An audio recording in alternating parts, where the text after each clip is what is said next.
Es tiempo de historia con Antonio Ferrando y José Manuel Áspera.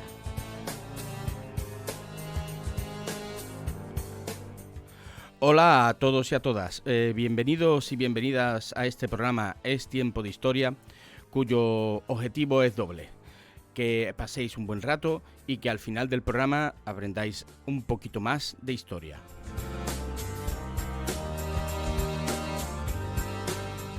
Para ello hemos preparado unos temas que esperamos que os resulten interesantes. ¿Os quedáis? Perfecto. Somos Antonio Ferrando y José Manuel Áspera y esto es tiempo de historia.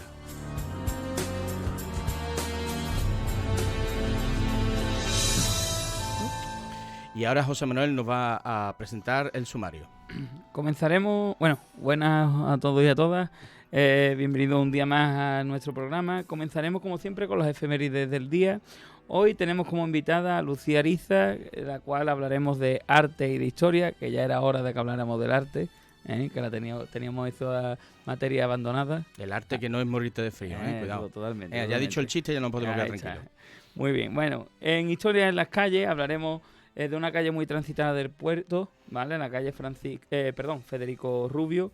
Y después hablaremos de una serie de televisión que para nuestro gusto, ¿no, Antonio? Creo yo que es nuestra favorita, ¿no? O debe serlo, ¿no? Los amantes de la historia... En el top. La tenemos como un referente, ¿vale? Ahí, que arriba, es arriba. El Ministerio del Tiempo. Y si nos da tiempo, comentaremos pues la curiosidad histórica que siempre hacemos, ¿no? Que es la última tecnología que tiene algo que ver con los vikingos. Nueva tecnología. Nueva tecnología. Aquí algo está conectado. La historia, como siempre, conecta... No te adelante, que yo siempre tengo que frenar. Vale, siempre tengo que frenar, no te adelante. Esperemos que sea muy interesante, así que, pues venga, comenzamos. Bueno, pues como siempre, ¿qué pasó tal día como hoy, 3 de mayo de 2023, pero mirando hacia atrás? Bueno, esta vez lo vamos a hacer de lo más reciente a lo más antiguo, ¿vale? Y la primera noticia, pues la primera efeméride es una buena noticia, es una excelente noticia. Un 3 de mayo de 2018, hace 5 años, la banda terrorista ETA anuncia en España su disolución y fin definitivo. El 10 de enero de 2011, ETA había anunciado el alto al fuego permanente, general y verificable, pero tardó 7 años en disolverse, por lo cual el mal sueño del terrorismo etarra llegó a su fin. Hay que tener en cuenta siempre una cosa, ¿eh? El otro día estuve viendo un documental sobre ETA y hay ciertas generaciones que no conocen a la banda terrorista ETA. Ya llega un momento en el que esta banda, gracias a Dios, ha marcado la historia de España desde los años finales de la dictadura y sobre todo los años de plomo de la transición, ¿no? Ahí está. Bueno, pues en fin, hace 5 años que no existe, así que lo celebramos, ¿vale? Vamos hacia atrás. Hace 44 años, 3 de mayo de 1979, Margaret Thatcher, líder del Partido Conservador Británico, es elegida primer ministro. Fíjate que todavía se decía primer ministro, ya podemos decir primera ministra. ¿Y por qué? Porque fue la primera en todo el continente, ¿vale? Y el apodo famoso de la Dama de Hierro. La Dama de Hierro, ¿vale? Margaret Thatcher, nos guste o no, fue un hito en la historia porque fue la primera mujer en alcanzar el poder ejecutivo en un país, ya en un país de primer orden, como era el Reino Unido, ¿no?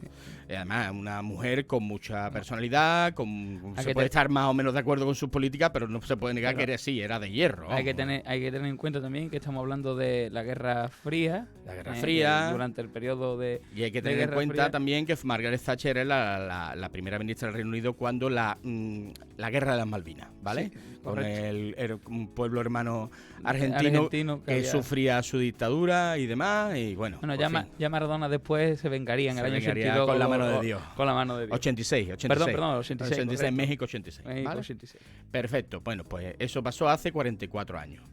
Hace 76 años, el 3 de mayo de 1947. ¿Te acuerdas que en el pasado programa hablamos del general MacArthur? Correcto. Vale. Volveré. Volveré. Bueno, pues en esa posguerra del Pacífico de la Segunda Guerra Mundial, entra en vigor el 3 de mayo de 1947 la Constitución japonesa, la primera constitución democrática de Japón, redactada por los americanos. Por cierto, a ver, democrática redactada por los americanos. Bueno, ya hemos tocado este tema varias veces, ¿vale? Y nos hemos dado cuenta que los americanos a lo largo de la historia, otra cosa no, pero inmiscuirse en temas Fíjate que de otros países. Redactada por los americanos con leves correcciones japonesas.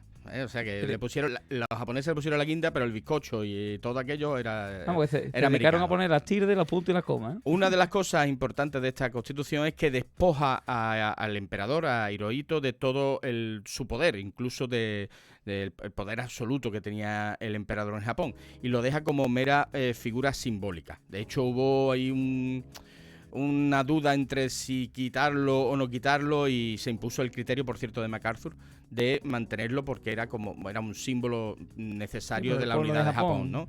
Pero lo dejaron eso, en el símbolo, y el trono del crisantemo, como se suele decir, pues quedó en eso, en una monarquía, pues como las monarquías que tenemos nosotros, ¿no? Sin ningún tipo de funcionalidad política, sino simbólica. Es curioso que en 1848, esto es en 1947, es decir, 99 años después, en 1848 fue cuando se hizo la doctrina Monroe. Ajá. Y es la doctrina... El Destino Manifiesto.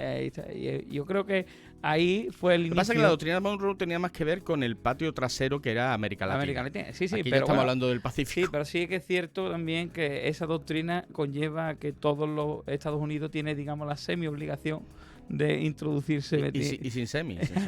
Claro, sin semi. De introducirse en los asuntos internos de países. Sí, bueno, eso es tradición. Es tradición. Ha llegado hasta antes de ayer, ¿no? Y sigue, creo. Eso.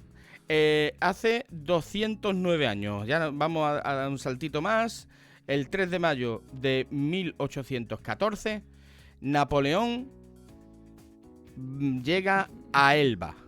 ¿Y qué hace Napoleón en Elba? Pues no quería, él no quería.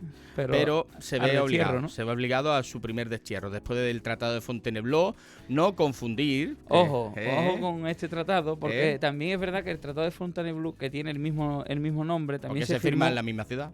Obviamente. Pues si se hubiera firmado en Vejer sería el Tratado de Vejer, pero no, se firmó en Fontainebleau. Ambos dos, que es lo que vamos a hablar, pero que es lo que tú quieres aclarar. En 1807 se firmó el Tratado de Fontainebleau, en el que se, permitía que las tropas francesas pasaran por España y conquistaran Portugal, porque intentaban... en un principio era para conquistar Portugal porque era amiga de los británicos. Para cerrar el bloqueo continental. Y para hacer el bloqueo continental.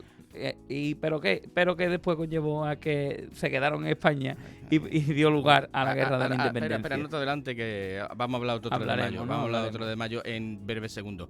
Pero ese es el primer tratado de Fontainebleau. Entre Tratado de Fontainebleau y Tratado de Fontainebleau, Napoleón hace y deshace por Europa. Pero en el segundo Tratado de Fontainebleau, las potencias coaligadas contra Napoleón ya por fin consiguen acorralarle y obligarle a un exilio dorado, camuflado como un pequeño reino en la isla diminuta del Mediterráneo de Elba, donde él se retira mientras que se restaura a los Borbones la figura de Luis XVIII en Francia. Lo que no sabían es que al poco tiempo Napoleón iba a volver y todo el mundo se iba a salir corriendo. El llamado Imperio de los 100 días, que en 3 meses Napoleón consiguió reunir de nuevo un ejército pero la batalla de Waterloo. Ahora, ¿y si Napoleón hubiera ganado Waterloo? Bueno, claro. Y si hubiera ganado, pero no ganó. Y ya por fin. Menos mal que no. Y lo mandaron lo más lejos que pudieron. Incluso hay quien dice que llegaron a envenenarlo, no vaya a ser que volviera a hacer luego, ¿no?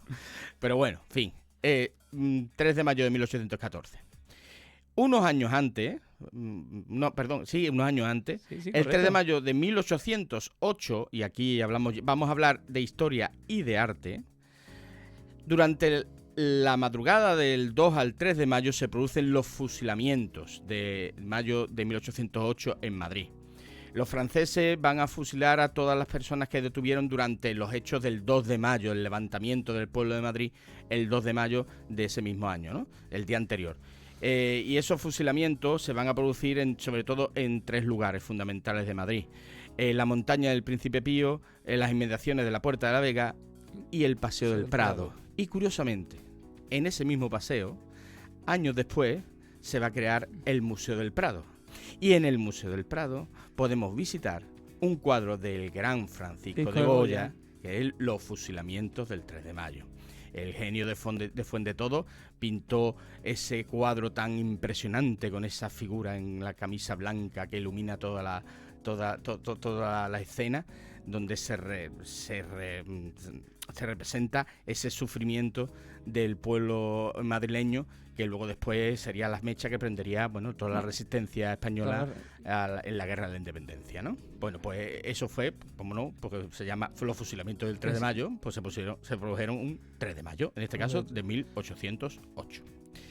Y la última, ¿vale? Vamos a irnos a la última. Hace 554 años, ¿eh? Que Bueno, ya ha llovido, ¿eh? Y porque hemos cortado, ¿eh? Que había más cosas.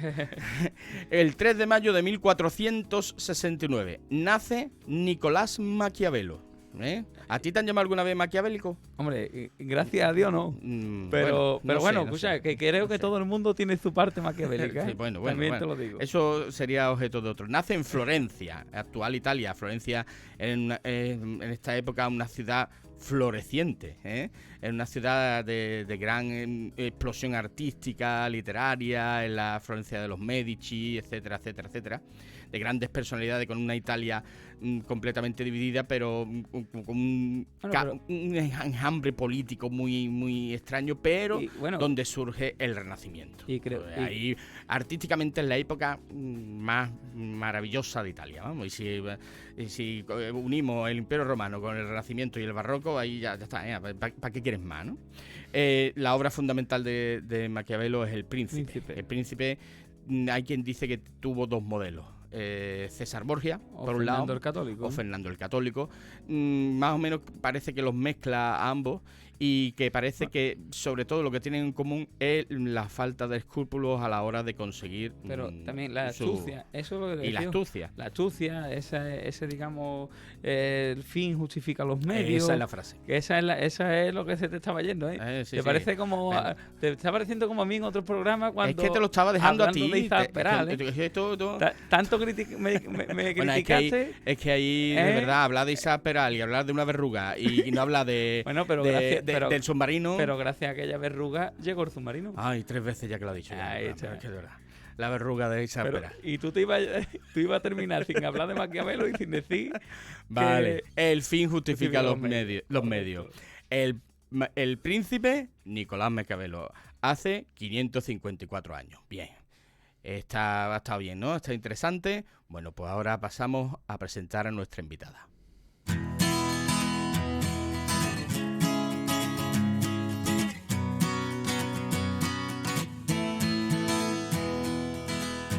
Bueno, pues tenemos aquí el honor y la alegría, por fin, de tener a Lucía Ariza aquí presente, a la que nos la va a presentar José Manuel. Bueno, yo quiero decir antes que nada a nuestros señores oyentes que presentar a Lucía Ariza es muy complicado, Es complicado, ¿no? Es muy complicado porque Lucía, y mira que hemos tenido buenos invitados, pero es que Lucía creo que ha hecho de todo.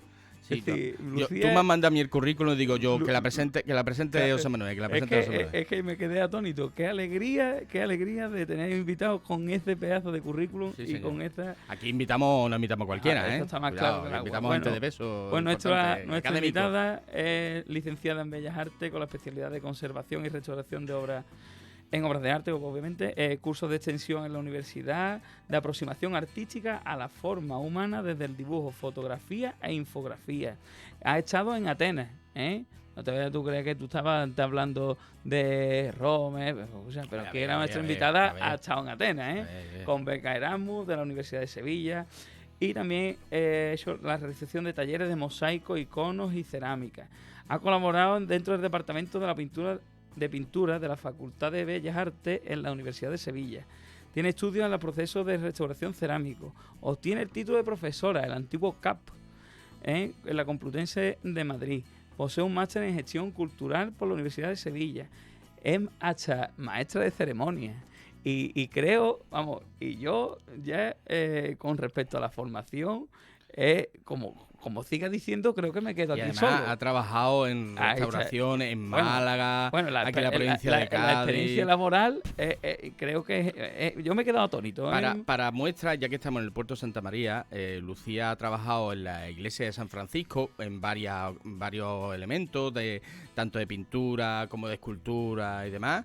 Y también lo último, calentito, es en la restauración en la playa de Santa Catalina, de la estructura de la batería de costa de las Arenillas, o sea, lo que sería conocido como el fuerte de Santa Catalina, ¿no? Pero que es un bien de interés cultural, ¿eh? Que no solo eso, además ha trabajado en Medina Sidonia, en Málaga, en Estepona, José en Manuel, Cádiz. como sigue hablando, no va a hablar, ¿eh? Es que creo que presentándola tú no va a hablar. Yo creo que lo interesante es que ¿no? Pues, lo digo yo, ¿no? Lucía, Lucía, buenas tardes. Buenas tardes, Lucía. y la pregunta, y yo creo que la pregunta primera y del millón es: la historia, el arte, la historia, todo relacionado. Cuéntanos. Bueno, sí, está todo relacionado, por supuesto. Además, nosotros los restauradores, que tenemos la suerte de tocar a veces cosas que estaban como paradas en el tiempo hasta que hemos llegado nosotros para tomar, ¿no?, posiciones y devolverle su brillo original, pues normalmente tenemos que apoyarnos en estudios historiográficos. Es cierto que siempre se trabaja multidisciplinarmente con compañeros historiadores en los que nos apoyamos, porque es verdad que aunque hagamos de todo no podemos ser expertos en todo, ¿eh? Y eso es ideal, poder trabajar con personas que te aporten también ese punto que a lo mejor tú no lo dominas, claro, al 100%. Claro. En mi caso, sí que yo cogeo a veces un poquito de historia del arte, porque yo me formé en el instituto tirando para ciencias puras. Fíjate. Sí, yo quería ser geóloga. Pero luego vio la luz de la religión al final verdadera. del camino, sí. Bueno, en el último momento en COU ya me animé y me presenté a las pruebas de acceso de la Universidad para Bellas Artes y entré y nada. Entonces, sí que no he tenido mi formación de bachiller en Historia del Arte, pero me apasiona y, bueno, por formación propia, ¿no? Y como intelectualmente me interesa, pues...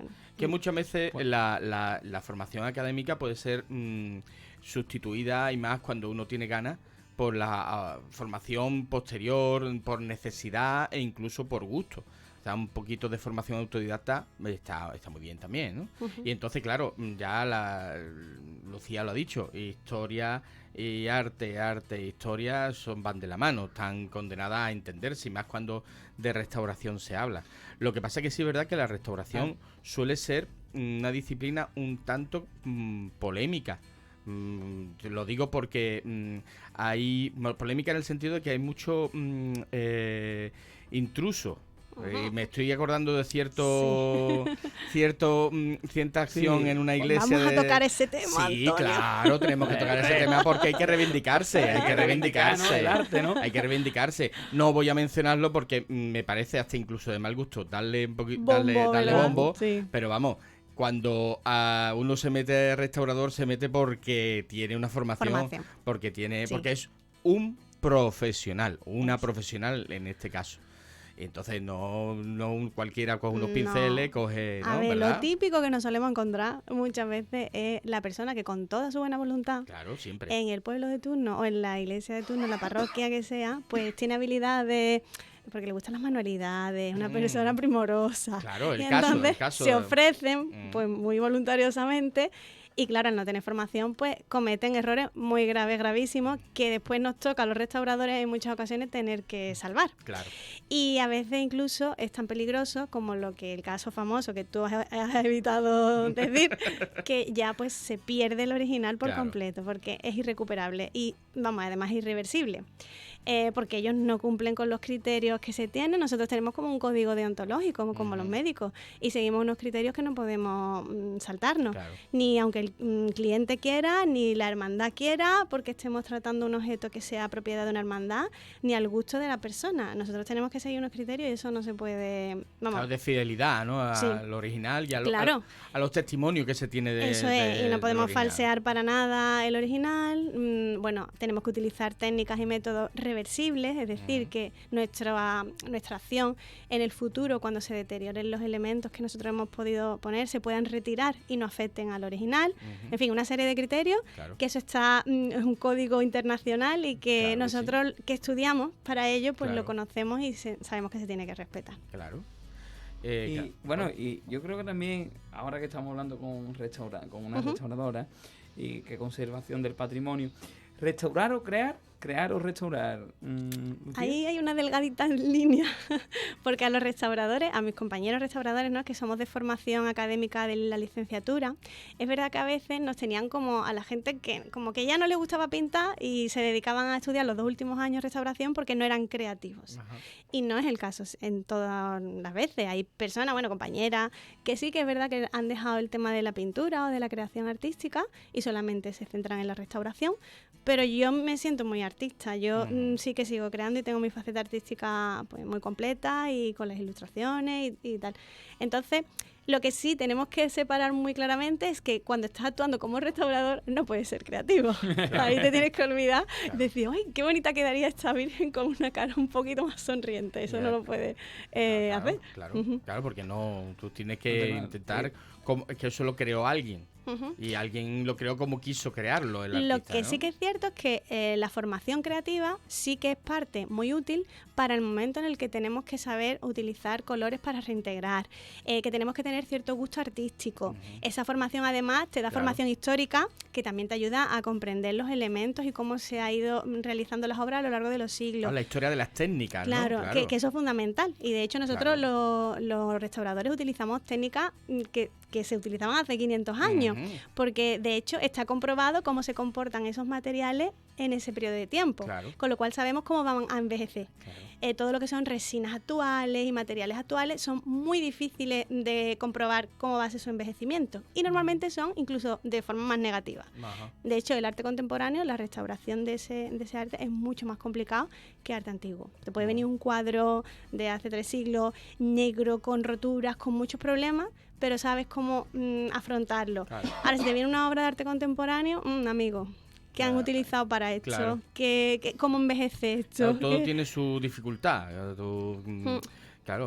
Cada trabajo es distinto. Pero es que además nuestra invitada Lucía es una todoterreno, porque lo mismo te restaura escultura, pintura, que trabaja en la batería, en el teatro romano de Málaga, o tienes tu propia tu empresa, pero digo que claro, que no supongo que es seguro, no es lo mismo restaurar una escultura que una pintura, que acometer un edificio, un elemento arquitectónico. Claro. Completamente distinto, incluso a la hora de atacar, no es lo mismo estar al aire libre que estar bajo techo. Por ejemplo, la inclemencia del tiempo, se me ocurre. ¿Cómo lo enfocas, ¿no? Lucía? Bueno, mira, lo enfoco con este moreno tan bonito mira, bien. que tengo, que es de albañil. Claro. Auténtico. Y bueno, en realidad, las técnicas son muy parecidas, lo que pasa es que lo que cambia son los materiales. Entonces, es verdad que yo mi formación en la facultad, nosotros en Sevilla nos especializamos en pintura y escultura, ¿vale? Sobre madera y pintura sobre lienzo o madera. Pero sí que es cierto que yo con la experiencia laboral empecé a trabajar tal y como salimos de la facultad, dieron un listado de alumnos que habían salido y empezamos a trabajar con empresas de allí de Sevilla. Entonces, esa experiencia laboral sí que me ha hecho especializarme en el tema de la arqueología, la restauración arqueológica y todo lo que es tratamiento sobre piedras, mosaicos, etcétera. Y es verdad que esa experiencia ya te lleva a enrolarte un poco en trabajos que van saliendo y se continúa y se continúa. Por eso tengo esa experiencia tan variada. Pero sí que la metodología es muy parecida. Nosotros hacemos, antes que nada, antes de tocar nada, se hace un estudio muy completo con fotografía, si hay que hacer alguna planimetría, se estudia muy a fondo qué problemas tiene, ¿no?, para hacer como un diagnóstico, igual que los médicos, y a partir del diagnóstico se hace el tratamiento. Las piedras, al igual que una escultura, puede estar disgregada. Tú puedes tocar la superficie, te puedes encontrar en un retablo o una escultura sobre madera que el estuco está un poco deshecho por causas de humedad, por algún problema que haya tenido medioambiental, igual que una piedra. Tú puedes llegar y la tocas y está, ¿no? Entonces, ¿qué aplicas? Tienes que hacer una consolidación. A la escultura y a la pintura se le hará con unos materiales y a la piedra se le hace con otros. Pero al fin y al cabo, más o menos como la misma metodología, lo que pasa es que utilizando los materiales adecuados para cada obra. Claro. a mí esto me apasiona a mí, yo porque también, es que, yo también es te que digo. es una doctora del patrimonio. Claro, no, Claro, es está que- hablando del diagnóstico, tratamiento. Bueno, y si me viera con mi bisturí, pues ya que... partiríamos la pana, Es la doctora del patrimonio. Yo me quedo anodado porque sí que es cierto que a mí la historia del arte es una de las cosas. Yo estudié historia, obviamente, como todo el mundo ya me conoce aquí, pero yo es que la historia del arte estoy pelón.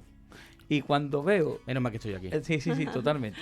Y cuando veo a personas que se dedican a esa nueva conservación del patrimonio, a este trabajo, digamos, de tanta paciencia, ¿no? Porque yo creo que tiene que ser una paciencia. Esto es arte. Vamos, y tú nunca que mejor dicho. no tienes ni paciencia para los puzzles, imagínate. No. A ver, es mucha dedicación. Mira, os voy a poner el ejemplo de la batería, ¿no? Lo que has Sí. comentado, que es la batería de las Arenillas.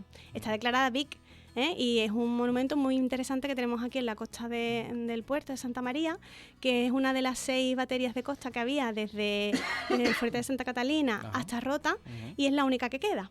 Precisamente porque, como su nombre indica, la arenilla está cubierta de arena, Eso es. que de hecho yo creo que los pobres soldados que estaban ahí se llevan más tiempo quitando arena que protegiendo, ¿vale? Entonces, gracias a eso está conservada. Claro, que su maldición fue también su conservación. Sí, y claro, en este caso, ¿no? Lo que hemos tenido que hacer es consolidar pues restos de las estructuras que quedan. Esto ha sido también gracias a la sensibilidad de Costas, ¿no? Y de la gente que ha estado alrededor y que ha podido dar pie a que se hiciera. Y nuestro trabajo podría haberse hecho, porque al fin y al cabo yo soy allí una albañil, ¿vale? Claro, Auténtica. claro. Haciendo mortero, poniendo piedra, cogiendo peso, acarreando de todo. Y puede pensar alguien, bueno, esto podría venir cualquier persona que se dedica a eso, ¿no? Claro, podría venir un chapuza. Sí, ¿no? Incluso de chapú, las ¿no? empresas que han estado allí trabajando en otras acciones podrían haber Claro. contratado a alguien que fuera allí a poner las piedras. Pero no es el caso. Nosotros ponemos la piedra sabiendo que es lo que estamos haciendo, con una fórmula un poquito más sensible, más Sofisticada. despacio. Claro. A lo mejor no es por sofisticación, José Manuel, sino porque lo hacemos despacio. Es lo que tú dices de la paciencia, ¿no? A lo mejor nos veían allí los días, los meses, y nosotros allí con una esponjita dando a la piedra y no sé qué. Poquito a Diría, poco. esta chiquilla que podría haber puesto la piedra al mortero en 3 días, que esto lo tengo yo levantado en un plis-plas. Claro. Y no es el caso. claro. No es una pared de un edificio. Efectivamente. Es una cosa mucho más sensible. Es más, por ejemplo, hablando, porque Lucía también ha trabajado en el Teatro Romano de Málaga, que yo conozco un poquito, e incluso he visto ya obras de teatro en ese teatro. Ha habido incluso algunas restauraciones de algunos teatros que han sido muy polémicas. Siempre hablamos de la buena intención, ¿vale? De la reutilización de esos espacios. Pero que claro, llega un momento en que hay que tener en cuenta que está restaurando un objeto, en este caso un objeto, una edificación histórica que tiene 2000 años, hablando por ahí, y que hay que respetar un poquito cómo fue, porque en fin, enlosar un teatro romano, eso no, ¿verdad? No, y muchas veces incluso nuestros criterios llegan a no terminar de reconstruir las cosas del todo. Claro. A ver, aquí los oyentes que se puedan dar un paseo por las redes, que puedan pasear por un sendero precioso que han abierto hace poco, se van a encontrar la batería y puedan decir, bueno, ¿y esto que han restaurado? ¿Qué es lo que han hecho? Tanto tiempo para esto. Bombo a esto, ¿qué es? Porque el fin no es reconstruir las paredes exactas, se ha hecho una consolidación respetando siempre el original, ¿vale? No vamos a sobreponer cosas por encima, por empachar aquello de muro, es simplemente para hacer una lectura un poquito más completa, evitar el deterioro, es decir, una actuación de conservación que es muy importante muchas veces y claro, que alguien que vaya allí pueda medio entender ciertas estructuras, pero no es que la vamos a terminar con un mortero liso. Este tipo de explicaciones... es una restauración, no una reconstrucción. Exacto. Que no es lo mismo. No es lo mismo. Yo creo que es que este tipo de explicaciones son muy positivas de cara también al entendimiento.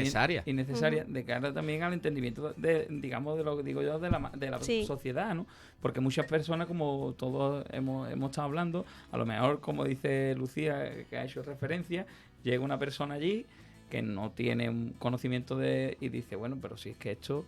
¿Para qué han estado aquí tanto tiempo? ¿O por qué esto sigue haciéndose? ¿No? Yo creo que esto es pedagogía, al fin y al cabo. Nosotros, y nosotros, al fin y al cabo, nuestra intención es ser pedagógicos. De hecho, el tiempo que hemos estado allí trabajando, hemos visto, de primera mano, yo estoy acostumbrada a estar al aire en muchas ocasiones que viene gente y te preguntan y tal, y ha sido increíble la cantidad de gente interesándose qué es aquello, cuando lo explicas, todo el mundo se sorprende de pensar que sea del 18 y que siga en pie y que esté allí, que alguien haya dicho de poner remedio a su deterioro, y después les parece súper interesante el hecho, y además te dan la enhorabuena, con lo cual sí que hay sensibilidad, lo que pasa es que hay falta de información. Claro, de hecho, en este caso, bueno, tenemos que hacer referencia a la Asociación Betilo, que estuvo moviendo mucho y estuvimos aquí hace poco a su presidente, a Fernando Jiménez, y una de sus primeras acciones, por no decir la primera, fue la reivindicación y el señalamiento del estado en el que estaba esto, y que, oye,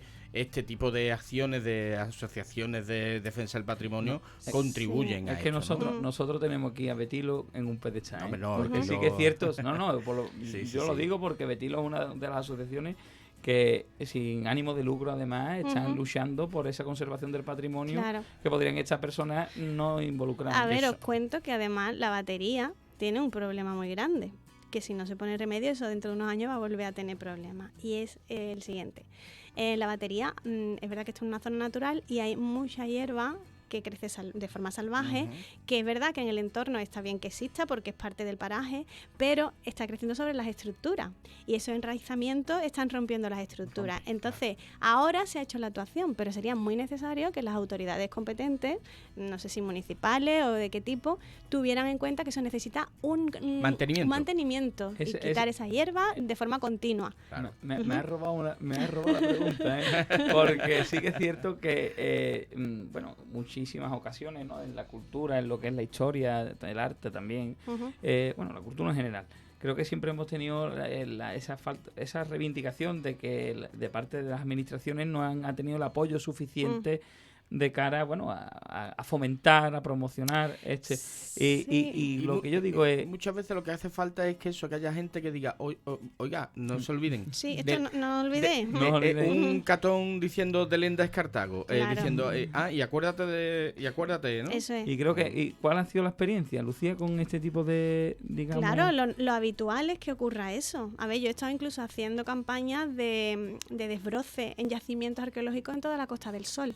He estado en un montón de yacimientos que estaban comidos de hierba y lo que hemos estado desbrozando. Porque yo entiendo que la administración, a lo mejor con tanta cantidad de patrimonio, es muy difícil tenerlo todo impecable. Pero si haces una excavación, si haces el esfuerzo de sacar algo, después tienes que...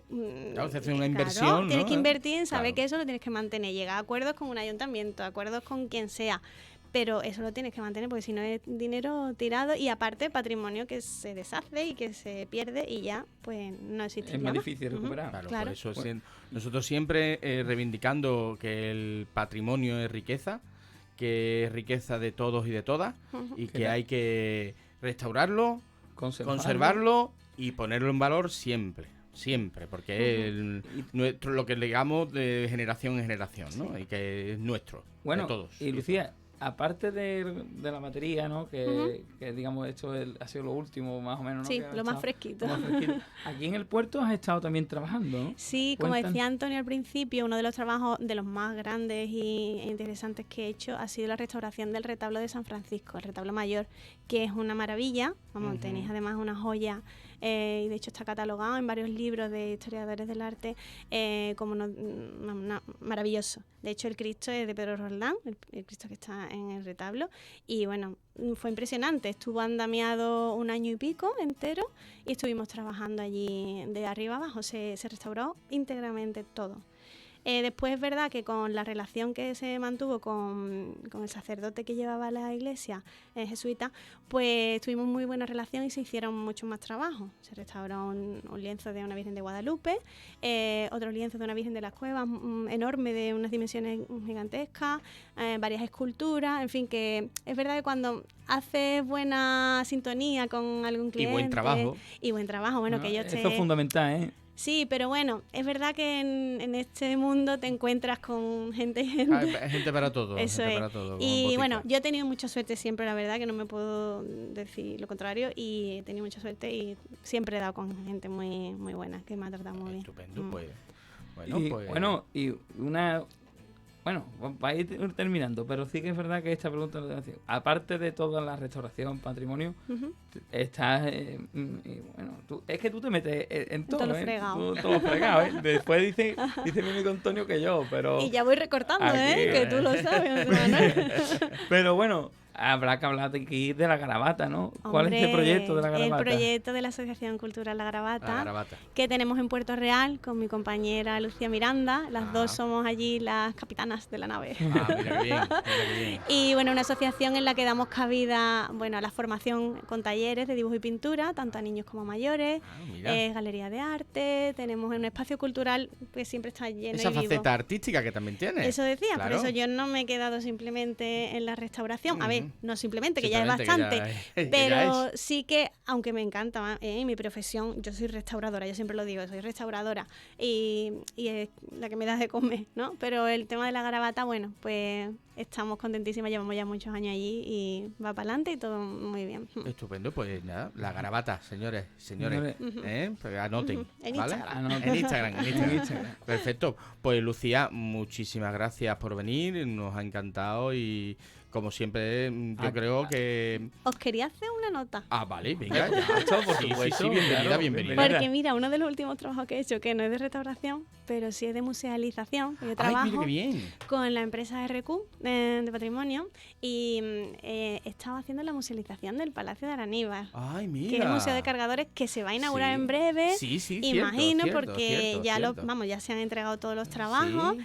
Yo lo he visto ya al completo, entonces quiero poner el Oh. caramelito en la boca, Ah, que sepáis claro, que por el supuesto. puerto tiene Sí. un museo precioso, Sí, un sí, centro sí. de interpretación del comercio con las Indias, impresionante, en un espacio único.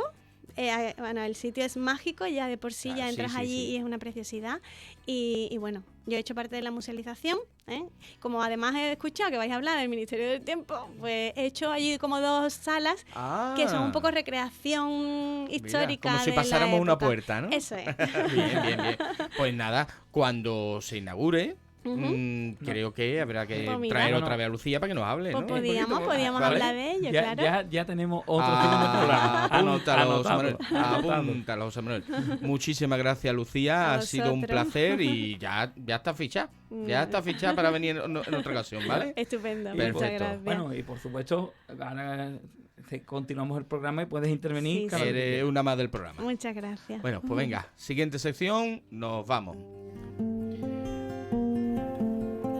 Y como siempre nos vamos a la calle, ¿vale? Vamos a hablar de historia en las calles. Pero, ¿esta vez una calle o una plaza? Porque Después de tantas demandas por tu parte, de que nada más que historia en las calles y hablamos de plaza. de plaza. Y venga, Porque es que venga, me y tiene- otra es que plaza. me tiene perdido, Y otra Antonio. plaza. Hoy vamos a hablar de De una una calle. calle. ¿De Menos- qué calle vamos a hablar, José Manuel? De la calle Federico Rubio. Federico, ¿eh? Federico. Menos mal. ¿Eh? Menos mal, por fin. Pues Por fin. venga, Es di- para darte un homenaje. háblanos de esta calle, Bueno, José Manuel. es una de las calles más transitadas del puerto de Santa María. Además, es muy conocida por los portuenses por encontrarse, cerca, digamos, del centro de salud. Su nombre antiguo fue Pozuelo debido a la cantidad de pozos existentes en sus numerosos patios de dicha calle. Por cierto, aquí siempre hacemos referencia a lo Aquí antiguo, ¿eh? y mucha agua, mucha agua. Mucha agua. Sí. Es mucha por agua. ello que nos ha podido visitar varios patios durante la pasada fiesta en los patios de nuestra localidad. En la calle se pueden observar algunos de los 100 palacios del puerto o casas de cargadores de India. Que, por cierto, Claro, en nuestra ciudad. aquí ¿no? nuestra Relacionado. invitada Que ya, nuestra ciudad es la localidad de los 100 palacios. sobre todo en el tramo que va desde la calle Micaela Aramburu hasta la calle Santa Lucía. Por cierto, es que te está Está- viniendo está te está conectado hoy, viniendo al tiene pelo, conmigo. Lucía, te está viniendo al Y no estaba preparado. podemos firmarlo. Por ejemplo, podemos encontrar con la calle en la calle Federico Rubio la Casa de los Gavilanes, el convento de las concesionistas o la antigua lonja del pescado del puerto o resbaladero. Su nombre actual se debe al doctor Federico Rubio y Gali. ¿Y quién fue Federico Rubio y Gali? Bueno, Ah, pues aquí ya- ahí entro yo. aquí ya te ¿vale? lo dejo a ti. Ahí entro yo. Bueno, Porque pues esta parte de la tarea no me esta falta, parte de la ¿eh? tarea es mía. Vale. Federico Rubio y Gali es un médico, ¿vale? Es un doctor que nació aquí en el puerto de Santa María en 1827 y falleció en Madrid en 1902. Federico Rubio es hijo de un liberal exaltado que era amigo de Riego. Con lo cual su infancia va a ser un poquito complicada, sobre todo a partir de 1923, cuando a Riego ya le den Matarile, se acabe el trienio liberal y su padre y su madre y sus hijos tengan que irse para salvar su vida durante la década absolutista, también llamada década ominosa del reinado de Narizota. No, hombre, no. Sí, del Narizota. Bueno. Del rey Fernando VII. Alias el Narizota. Es un rey al que le tengo yo mucha simpatía. Sí, no, y yo también. Además, le decían el deseado, ¿eh? Pero de deseado no tenía nada. El Narizota. Vale. Sigamos, pues. Bueno, pues ya cuando ya se estabiliza un poco, Federico Rubio pues estudia medicina, curiosamente en el Colegio de Medicina de Cádiz, y por eso lo conocemos por el doctor Federico Rubio. Pero además, el doctor Federico Rubio va a tener una faceta muy importante como político. Y de casta le viene al galgo. Si su padre era un liberal exaltado, pues él va a militar dentro de las filas del progresismo primero, sobre todo cuando sea concejal en el Bienio Progresista en 1954-55. Después tuvo el Partido Demócrata, ¿verdad? Y después a todo esto, a partir de la Unión Liberal, cuando vuelve, pues curiosamente vuelve otra vez a exiliarse por 2 veces, ¿vale? Hasta que llegue la gloriosa en 1868, la expulsión de Isabel II, donde va a militar en las filas primero del Partido Demócrata, ya en Sevilla va a ser el líder del Partido Demócrata en Sevilla, y luego después en las filas del Partido Republicano, cuando ya llegue la Primera República. Incluso fue embajador en Gran Bretaña de la República, intentando que la Gran Bretaña apoyara a la Primera República Española, cosa que no consiguió, aunque sí consiguió por lo menos paralizar los envíos de armas a las filas carlistas, que era una de los grandes problemas que tuvieron los republicanos. Hay que ver que la Primera República tampoco la Primera República tuvo mucho éxito. 4 presidentes, un año. Ni un año, 11 meses, ¿no? Claro, bueno, en fin. A partir de ahí, pues ya visto el fin de la Primera República, Federico Rubio se traslada a Madrid, donde va a tener una consulta muy reputada de medicina, y en Madrid va a fallecer con gran prurito y gran prestigio entre la burguesía madrileña como un doctor importante. Bueno, pues por estos méritos y por esta carrera tan azarosa y demás, con tanto exilio y tanto también demás, que tiene muchos vaivenes. Claro, sí, los vaivenes. De hecho, terminó siendo militando en los republicanos conservadores, ¿vale? Porque aunque no lo parezca, hay republicanos conservadores. Sí, es que ¿vale? pero ese dato es curioso, porque hay muchas personas que piensan que ser republicano ya es ser progresista, y no lo es.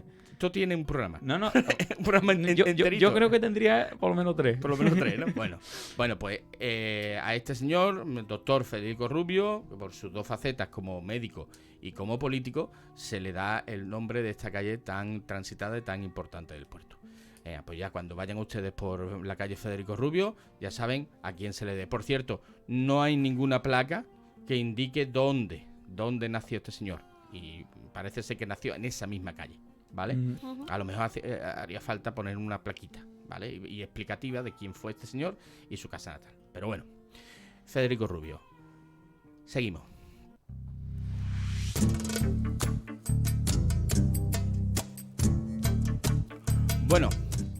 Bueno, hoy como en el último programa estuvimos hablando de Memoria de Adriano y a ti no te gustó.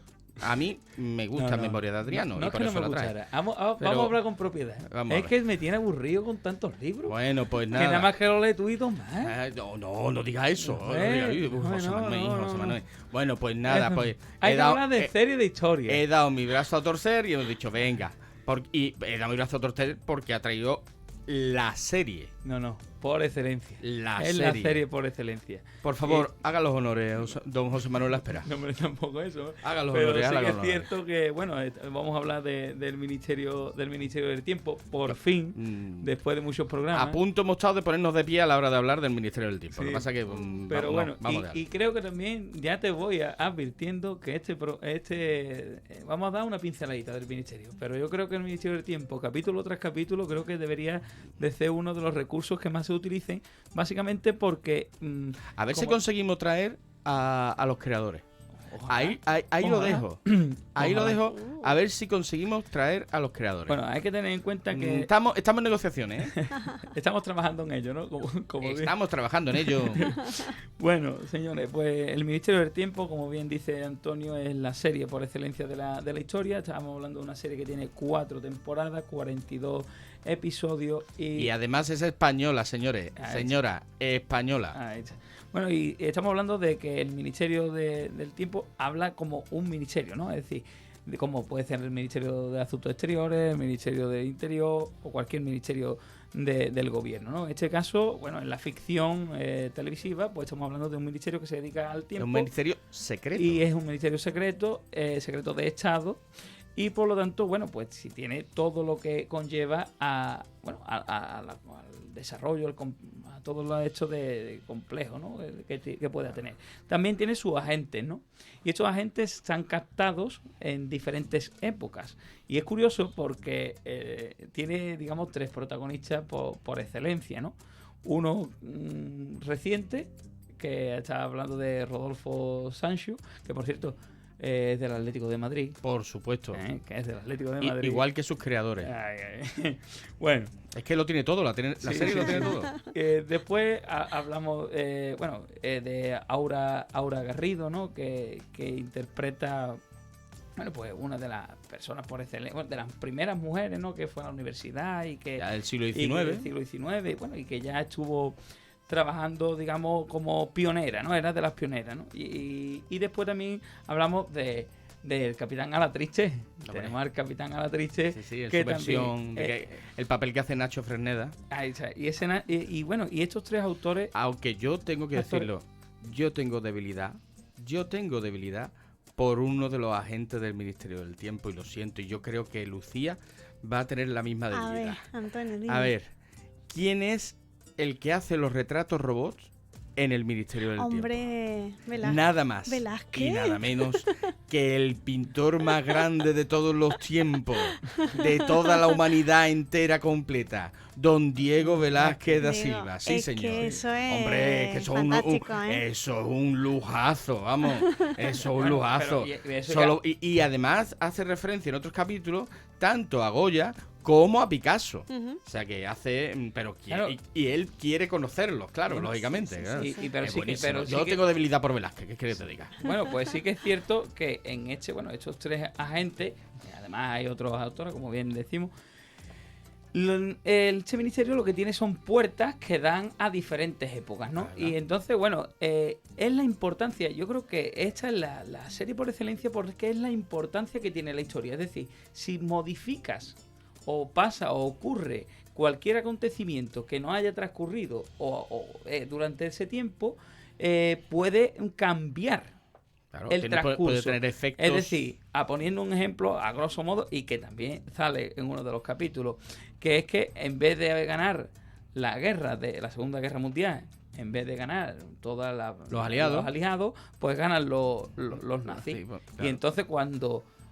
hay una alteración de la historia que repercute en la actualidad. Ujú. Cuando eso ocurre, los agentes llegan a su tiempo, al tiempo, digamos, donde están trabajando en el ministerio, y ve que existe una transformación absoluta del ministerio.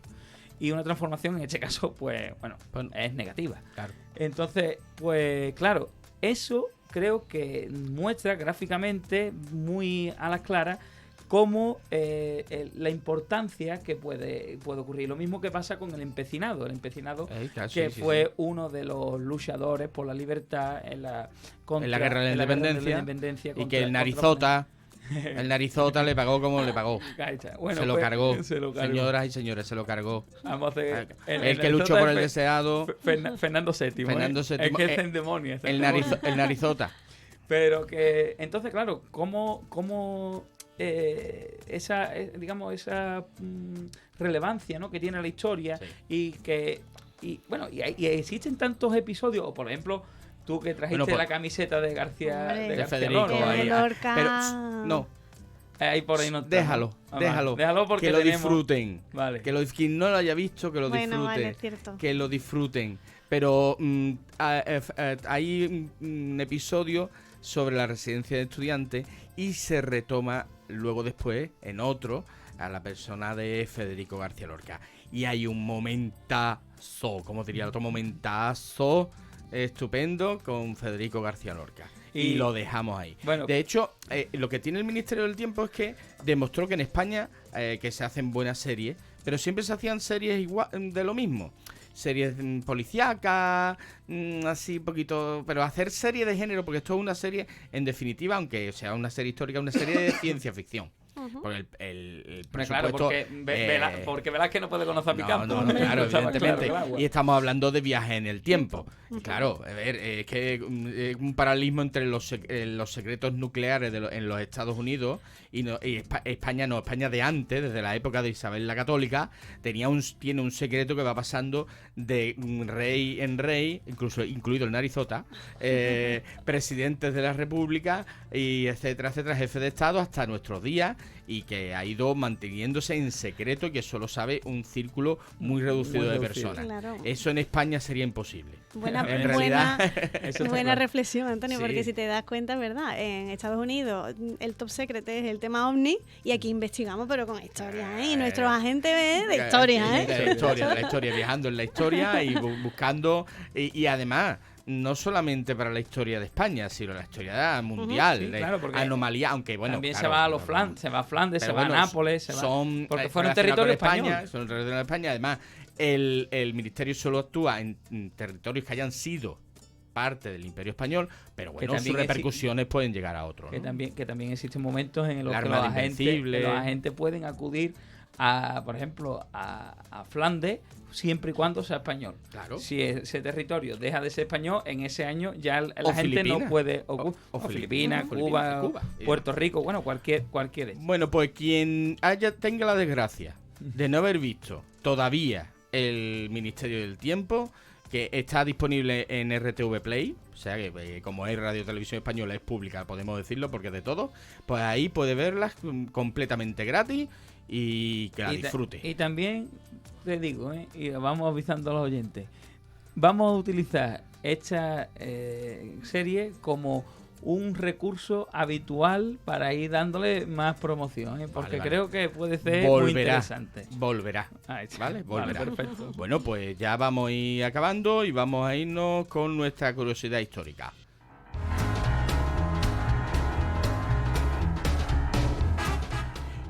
Vamos a unir dos cosas que parecen completamente distintas. Yo te voy a hacer una pregunta antes que nada. ¿Qué tiene que ver Eso. un vikingo con el Bluetooth, con el móvil y con una lectura? ¿Esto qué tiene que ver? No de mucho golpe en la mesa, no te envalentones, que yo te lo voy a explicar de todas maneras. O sea que porque yo creo que esto es difícil de entender. ¿Tú sabes quién fue Harald Bluetooth?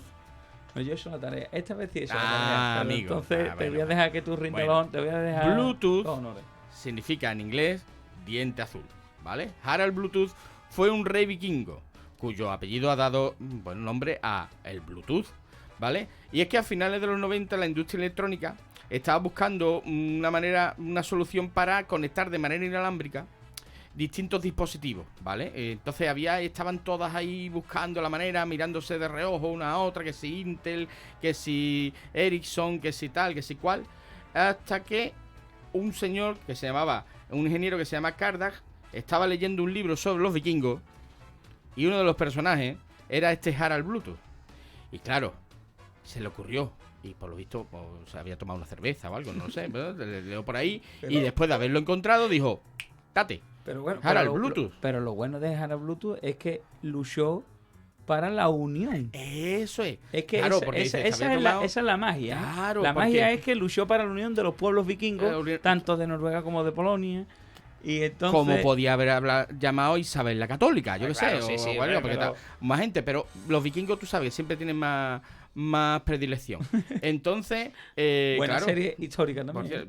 Ya hablaremos. El reino de Dinamarca desde el 958 después de Cristo y Noruega desde el 970 hasta su muerte, pues fueron dirigidos por este Harald Bluetooth. Entonces, claro, como él había unido a estos pueblos vikingos en todo, pues dijo este hombre, unión, había unos pocos, también hay que decir Ericsson, Nokia, toda esta gente eran de allí, ¿vale? Entonces, digamos que, claro, pues Bueno, una cosa tiraron- llevó a la otra, ¿no? tiraron Yo creo para, que hubo para una su relación, mitología, ¿no? ¿vale? El rey era una figura cuya autoridad era cuestionada fácilmente, pero Harald Bluetooth los cogió a todos y les dijo, aquí todo el mundo unido. Unido los pueblos, unido a las tecnologías, date. Pues entonces, Y ahí todo, ya viene, y proviniendo de allí, es normal, ¿eh? pues de ahí el nombre Bluetooth, pero todavía hay más.